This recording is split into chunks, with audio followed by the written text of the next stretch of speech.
Muy buenas tardes, mi nombre es Max Morales y el día de hoy, junto con mis compañeras Caísa Valle y Marilena Carrillo, les hablaremos un poco acerca del organelo peroxisomas.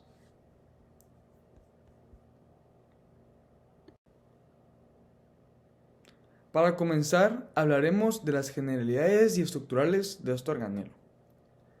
Los peroxisomas son organelos de una sola membrana. Se observan como vesículas circulares u ovoides y tienen un diámetro aproximadamente de 0.1 a 1 micra. Los peroxisomas se caracterizan por inclusiones cristalinas, como puede ser su núcleo cristalizado, que podemos ver en la imagen de color morado, que son derivadas de una enorme concentración de enzimas. Estas llevan a cabo una variedad de reacciones metabólicas, cuyas actividades se ajustan de acuerdo a las necesidades, estados de desarrollo y tipo celular. Y aquí en la imagen podemos ver, como les dije, de color morado el núcleo cristalizado y lo rodea su membrana plasmática, compuesta por su bicapa lipídica, que vamos a explicar más a detalle en la siguiente slide.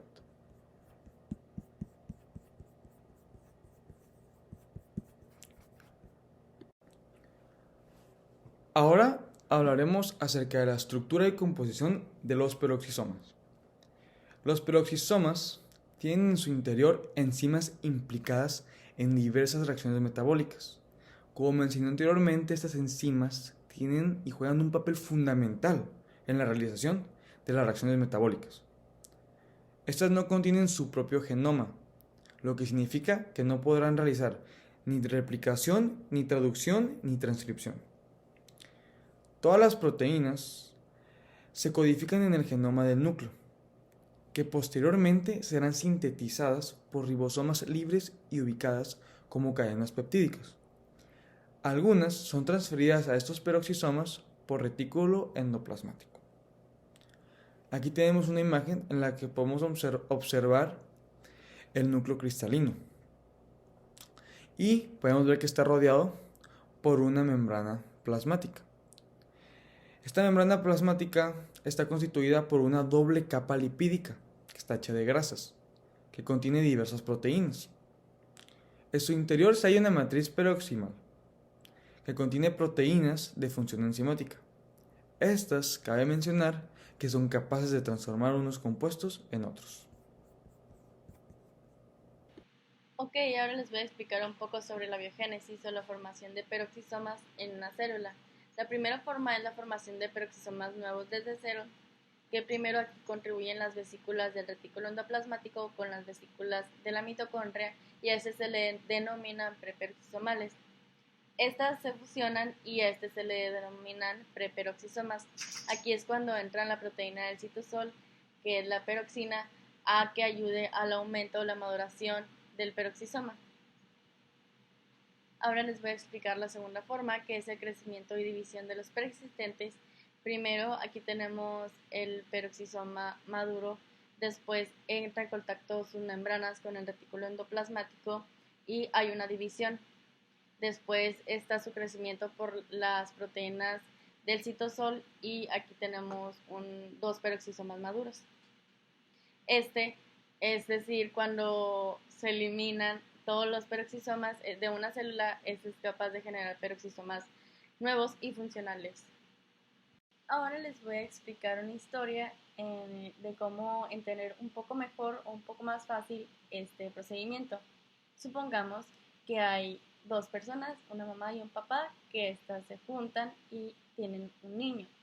Gracias a los nutrientes que él va adquiriendo, él se va convirtiendo de un niño inmaduro a un niño maduro. De la otra manera, ya teniendo un niño maduro que tuvo contacto con una máquina de duplicación, salieron dos niños, pero ahora inmaduros. Ellos fueron nutriéndose y por comidas y vitaminas, y ahora ya no tenían solamente un niño maduro, sino dos niños maduros. Ahora hablaremos sobre las dos principales enzimas que participan en el organelo de los peroxisomas. En los peroxisomas se llevan a cabo reacciones degradativas, gracias a una de las enzimas que vamos a mencionar llamada oxidasa, que emplea el oxígeno como aceptor de electrones. Los sustratos más comunes donde sucede esto son los aminoácidos, los ácidos grasos, el ácido úrico, el acetil-CoA, etc., entre muchos más. En estas reacciones, el oxígeno se reduce y recibe electrones para convertirse en el famoso peróxido de hidrógeno, el cual causa que se libere energía en forma de calor, que posteriormente será utilizada por la célula. Cabe mencionar que los ácidos grasos en las células animales se degradan tanto en la mitocondria como en los peroxisomas. Estos suelen ser cadenas muy largas, de más de 22 carbonos, lo cual significa que carece de cadena de transporte y no va a poder degradarse completamente. Y es donde el acortamiento del ácido graso hace su trabajo, hasta que la mitocondria pueda completar su beta oxidación. Continuando con el tema del peróxido de hidrógeno, este puede llegar a ser muy nocivo para la célula, por lo que aquí entra en participación una nueva enzima, llamada catalasa, para poder degradarla. Lo puede degradar convirtiéndolo directamente en agua y oxígeno, o también lo puede usar para degradar u oxidar otros componentes, como lo es el etanol y el metanol. Esta reacción es de suma importancia en las células del hígado y los riñones, donde los peroxisomas se encargan de detoxificar las toxinas de la sangre. Un ejemplo de la catalasa trabajando es cuando el 25% de etanol obtenido por bebidas alcohólicas es oxidado a acetaldehído. Ok, ahora les voy a explicar un poco sobre la beta-oxidación peroxisomal. Esto es otra ruta manera en lo que nosotros podemos oxidar los ácidos grasos, y esto ocurre normalmente cuando son cadenas largas, es decir, de 20 carbonos. Primero está nuestro ácido graso coenzima A y no se usará el aceptor de electrones. Después se reduce el FAT y después el oxígeno se volverá peróxido de hidrógeno. Esta se va a eliminar ya que es tóxico para la célula, entonces aquí es donde entra la catalasa, que lo que hace es convertir el peróxido de hidrógeno en agua y media molécula de oxígeno molecular. Después, en segundo, sigue la beta-oxidación normal, que sería nuestra molécula de agua, que termina siendo la hidratación. En el tercer paso hay una deshidrogenación con este NAD y este se reduce. Por último, es cuando se va fragmentando con la enzima liasa, que es la que va a ir quitando los dos carbonos al ácido graso principal, por eso la N negativa. Como resultado saldría ácido graso coenzima A, N-2, es decir, la cantidad de carbonos menos 2 que quedaría acetilcoenzima A. El ácido graso se degrada hasta que nos dé uno que es aceptable para la mitocondria, ya que este está listo, saldrán del peroxisoma y van a tener que entrar a la mitocondria. Para en dado caso que tengamos el ácido graso, volver a hacer la beta-oxidación en la mitocondria para realizar el ciclo de Krebs y así poder obtener energía. Aproximadamente un 25% de los ácidos grasos se degradan en peroxisomas y el resto en las mitocondrias. El objetivo de realizar esta ruta es acortar los ácidos grasos porque son muy largos y la mitocondria no los puede aceptar directamente, hasta que queden entre 4 a 8 carbonos. Ahora hablaremos sobre algunas funciones de los peroxisomas. Comenzaremos con la síntesis del colesterol y posteriormente nos iremos a hablar sobre los plasmalógenos. La biosíntesis del colesterol puede dividirse en 5 etapas. Esta va a comenzar en acetil-CoA, que va a pasar de ser acetil-CoA a mevalanato. Luego, el mevalanato va a pasar a ser unidades isoprenoides, que van a ser 6. Así que ahora 6 unidades isoprenoides pasan a ser escualeno. De escualeno se convierte a lanosterol. Y como último paso, que es el quinto, el lanosterol se convierte en colesterol. Cabe mencionar que cuando los peroxisomas fallan, se produce una acumulación de colesterol en los lisosomas, el cual produce una patología. Así que se podría decir que los peroxisomas y el colesterol van de la mano. Ahora hablaremos sobre los plasmalógenos. Los plasmalógenos son un tipo particular de fosfolípidos, presentes casi exclusivamente en las membranas celulares de los animales y de muy pocas bacterias. En el ser humano, los plasmalógenos abundan en el cerebro y en el corazón. Se ha descrito que la cantidad de plasmalógenos aumenta rápidamente en edades tempranas, durante la fase de mielinización intensa, y esta comienza a disminuir a partir de la mediana edad. Diversas patologías neurodegenerativas comunes, como la de la enfermedad del Alzheimer, y algunas más raras, como el síndrome de Zellweger, que vamos a tratar más a detalle más adelante, correlacionan con una disminución significativa en los niveles de plasmalógenos. Varios tipos de cáncer cursan con cambios notables de la cantidad de plasmalógenos, lo que ha llevado a proponer su uso como marcadores tempranos del proceso tumoral.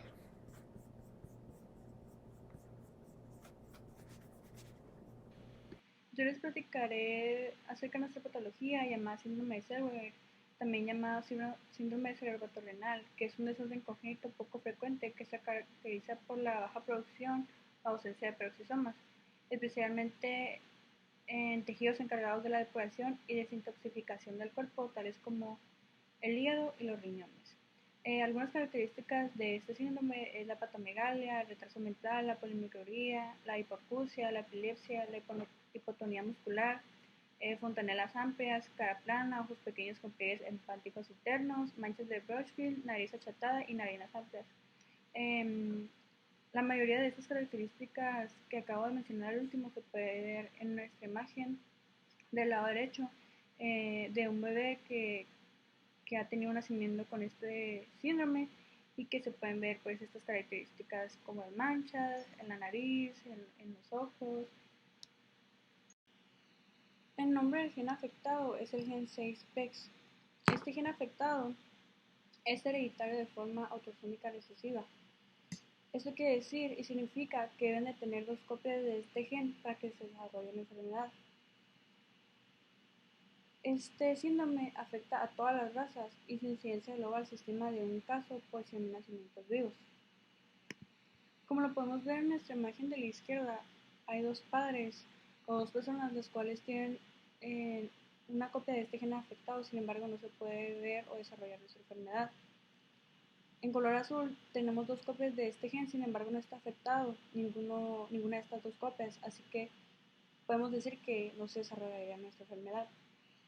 También por el otro lado tenemos dos personas en color morado, al igual que sus padres, que tienen solo una copia de este gen afectado, así que no se desarrollaría nuestra enfermedad.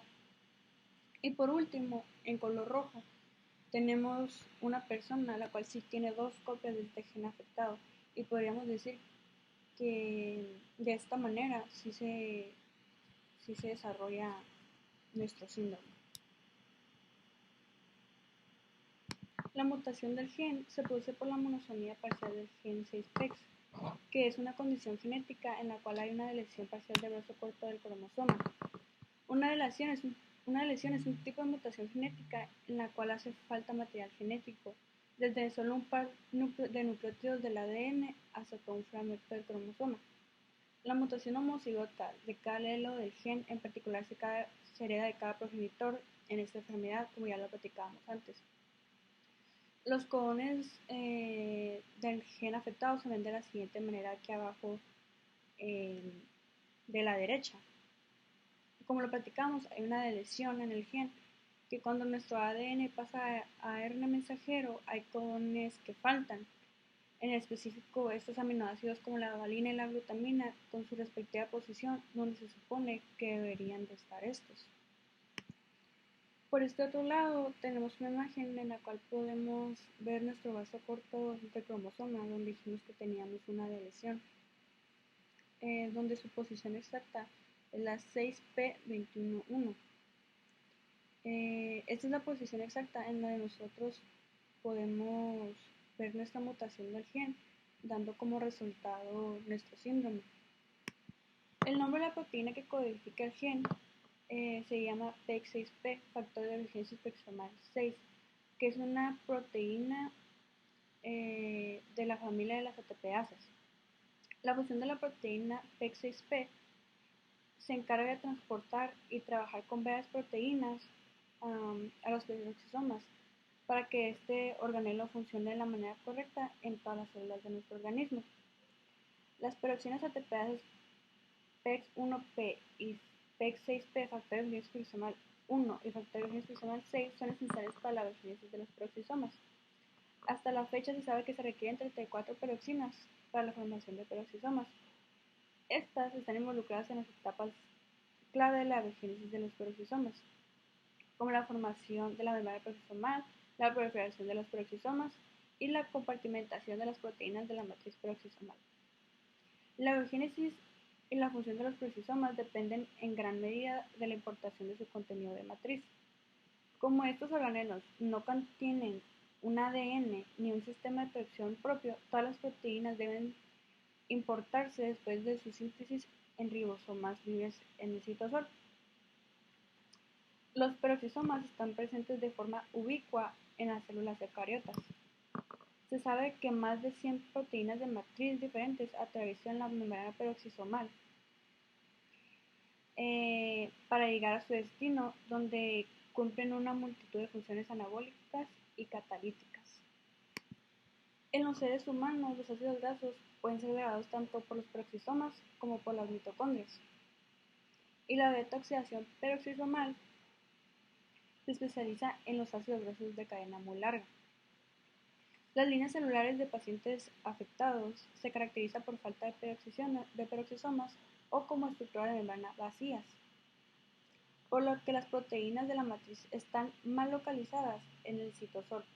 Curiosamente, las mutaciones de PEX26P, factor de emergencia espectromal 26, causan trastornos de la biogénesis. Por lo tanto, no solo la interacción entre las peroxinas ATPasas, que se cree que es la causa más común de este síndrome de Zellweger, es la principal factor de la enfermedad, sino que también el reclutamiento en la membrana peroxisomal es un requisito previo para su función en la biogénesis peroxisomal.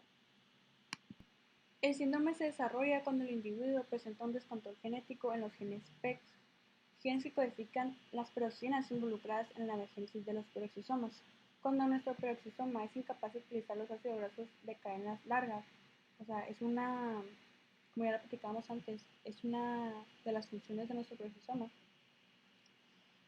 pues estos ácidos grasos son fundamentales en nuestro organelo, y debido a que estos ácidos grasos de cadenas largas se encuentran localizados generalmente en las células del sistema nervioso central, pues desarrolla una malformación en el cerebro y la destrucción de mielina en las vainas nerviosas del cerebro. O sea que las proteínas ATPasas no se están produciendo debido a las mutaciones en este gen, que causan trastornos de la biogénesis peroxisomal, que en este caso afecta al desarrollo del cerebro, pero no solo afecta al desarrollo del cerebro, ya que como lo platicábamos antes, es una proteína ubicua. Esto quiere decir que se encuentra dentro de nuestro peroxisoma, y nuestro peroxisoma está dentro de todas nuestras células. O sea que no solo tendríamos malformaciones a nivel de nuestro cerebro, sino que en todos los órganos de nuestro cuerpo, como ya lo platicábamos antes, y en las características de nuestro síndrome. En esta diapositiva tenemos dos imágenes de unas micrografías. De este lado izquierdo tenemos una micrografía de nuestro granelo peroxisoma, que como ya lo mencionó mi compañero, es circular y tiene inclusiones cristalinas debido a nuestras enzimas oxidadas y la catalasa. De ese otro lado derecho tenemos una micrografía celular de una célula del hígado, un hepatocito. Nuestros peroxisomas se pueden ver de color negro debido a que se le agregó un químico que hizo una reacción con nuestra enzima catalasa. Podríamos decir que si en nuestra célula del hígado hubiera la ausencia de peroxisomas o o el bajo número de estas podría presentar malformaciones en nuestro órgano, como lo podría ser la hepatomegalia, que ya lo mencioné anteriormente en algunas de las características de nuestro síndrome.